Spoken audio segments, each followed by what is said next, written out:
Welcome to Penrose Learning, where we make understanding easy. You start by confirming Xcode and Swift versions, then create a Firebase project and register your iOS bundle ID.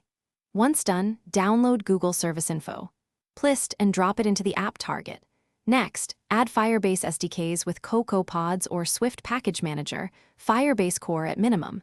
Make sure your app delegate or at main Swift UI app initializes Firebase app. Configure early. This ensures Firebase services are reachable before you call authentication, database, or analytics APIs. You now wire specific Firebase products. For authentication, enable providers and implement auth, sign in, with completion handlers, check user. UID, for Firestore, create collection reference and use try, document.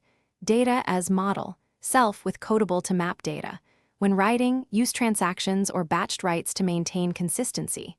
Once listeners are attached, remember to remove them or store listener registration to avoid leaks. Make sure security rules match your client expectations before shipping.